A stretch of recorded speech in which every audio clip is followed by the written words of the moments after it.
नमस्कार, मैं खुशी और आप देख रहे हैं MHT लाइव मुंबई हिंद माता टाइम्स। आइए नजर डालते हैं इस वक्त की बड़ी खबर पर। लोकसभा चुनाव के समय हफ्ता वसूली विरोधी पथक ने पकड़े हथियारों का जखीरा बरामद। इस समय लोकसभा 2024 का चुनाव शांतिपूर्ण कराने के लिए पुलिस ने कमर कस ली है। जगह जगह तलाशी ली जा रही है और पुराने अपराधियों पर नकेल कसा जा रहा है। इसी क्रम में थाने की हफ्ता वसूली पथक ने एक मुखबिर की सूचना के आधार पर थाने के रबूड़ी में जाल बिछाकर उसके पास से 4 पिस्तौल, 2 देसी रिवॉल्वर, 1 मैगजीन और 18 जिंदा कारतूस बरामद किया है, जिसकी कीमत 3,40,000 रुपए है। आरोपी का नाम शंभू सुरेश महतो, उम्र 35 वर्ष है। वह विक्रोली टैगोर नगर में रहता है। उसका मूल गांव बिहार है। पुलिस की जांच में पता चला है कि आरोपी शातिर अपराधी है। उसके ऊपर नई मुंबई के राबाले पुलिस स्टेशन में हत्या का मामला दर्ज है और वह जमानत पर बाहर है।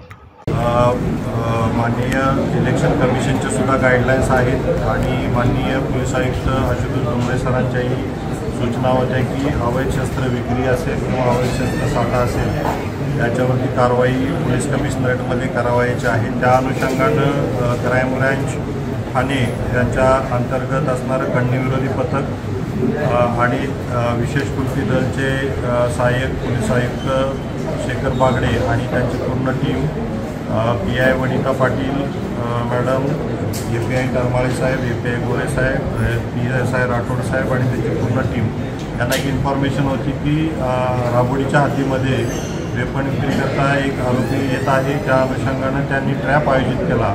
त्या ट्रॅपमध्ये शंभू सुरेश महतो, वय वर्ष 35, हा आता राहतो विक्रोळीचा, पण मूळचा राहणारा आहे बिहारचा।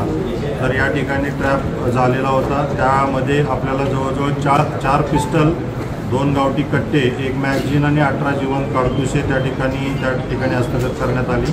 याची जवळजवळ किंमत 3,40,000 याची किंमत आहे टोटल। आणि याच्यामध्ये आता पुढेही याच्यामध्ये हे वेपन आणले कुठून आणि या ठिकाणी विक्री करण्यासाठी कोणाला आले होते याचा तपास चालू आहे। प्राथमिक माहितीमध्ये असं कळतं की बिहारमधून वेपन आणलेले होते।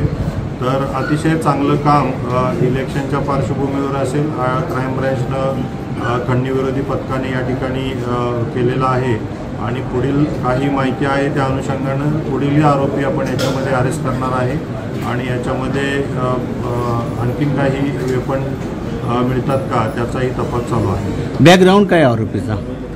हा जो आरोपी आपण शंभू सुरेश महतो जो आपण यामध्ये जो विक्री करताना वेपन पकडलेला आहे, हा जुना गुन्ह्याच्या गुन्ह्यामध्ये जेलमध्ये होता। 11 वर्ष शिक्षा भोगून हा बाहेर बेलवरती सध्या आलेला आहे आणि बाहेर बेलवरती असताना अशा पद्धतीचा हा ट्रेड करताना वेपनचा ट्रेड करताना आपल्याला मिळून आलेला आहे।